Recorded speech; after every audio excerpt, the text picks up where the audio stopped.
सबसे पहले मैं चाहूँगी कि मैं काशिफ रफ़ीक साहब आपकी तरफ आ जाऊँ।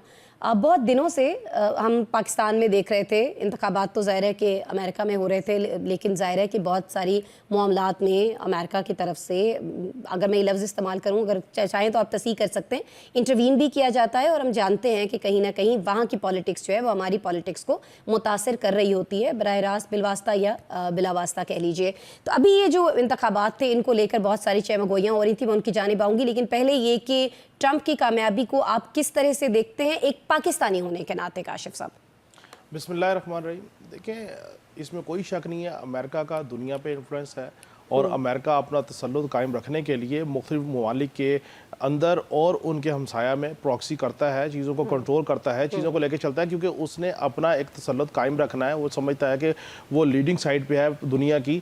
गो के ग्रेजुअली चीन और रशिया का जो अनेक्सिस है वो उसको ऑन एंड ऑफ जो है वो काउंटर करता रहता है। सो अब मामला ये है कि ट्रंप साहब हों या बाइडन साहब हों या अगर कैमला हैरिस जी जाती, तो मसला यह है कि उनकी एक सस्टेनेबल पॉलिसी है वहाँ पे। मैं नहीं समझता कि इतनी पॉलिसी जो होती है वो यू के एंगल से चेंज होती है कि पसंद और नापसंद की बुनियाद के ऊपर चीज़ों को लेके जाया जाए। लेकिन मैं एक बात को अप्रिशिएट करता हूँ कि जिस तरीके से ट्रंप साहब ने एक इलेक्शन लूज़ किया और उसके बाद जिस तरीके से उनको केसेस का सामना हुआ, जिस तरीके से उनके ऊपर एक मशीनरी ने एक्टिविटी की और कभी कोई केस का फैसला आ रहा है, कभी कोई प्रॉब्लम आ रहा है, उसके बावजूद उनके ऊपर एक कातलाना हमला भी हुआ, लेकिन वो अपने पॉइंट से पीछे नहीं हटे। और जो रिपब्लिकन है उनको भी लगता था कि ट्रंप जो है वो इतने ज़्यादा गेयर अप कर जाएंगे चीज़ें कि वो इलेक्शन निकाल जाएंगे। ये एक अमेरिका की तारीख में यूजुअली ऐसा होता नहीं है कि एक पार्टी एक टर्म में रहे और फिर उसके बाद दूसरी टर्म उसको ना मिले। ना तो ट्रंप साहब को दूसरी टर्म मिली और ना ही जो सा इनको बाइडन साहब की पार्टी को, डेमोक्रेट को दूसरी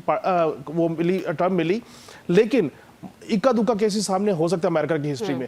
लेकिन देखें, जिस वक्त लास्ट इलेक्शन हुआ जिसमें ट्रंप साहब हारे, उसके बाद आपने देखा कि डिमॉन्स्ट्रेशन हुए, एहतजाज हुए, लोगों को सजाएं हुई, बहुत ज़्यादा शदीद तनाव था, बहुत ज़्यादा चीज़ें थी, बहुत ज़्यादा कोशिशें की गई। लेकिन उस सब के बावजूद ट्रंप जो है वो वाज़ेह बढ़तरी से जीत गए। और इसके अलावा रशियन प्रेसिडेंट जो है उनकी जानिब से कैमला हैरिस की जो है वो सपोर्ट का ऐलान किया गया, लेकिन वो नहीं जीत सकी। सबसे इंपॉर्टेंट चीज़ ये है कि ट्रंप आने के बाद जो उन्होंने विक्ट्री स्पीच दी है उसमें वो कहते हैं कि जितने तनाज़ात हैं दुनिया के वो ख़त्म होंगे। तो ये तवक्को की जा सकती है कि ट्रंप साहब जो है वो गज़ा की जंग बंदी करवा देंगे। ये भी तवक्को की जा सकती है यूक्रेन का मसला जो है उसको सीज़ फायर पर ले जाएंगे।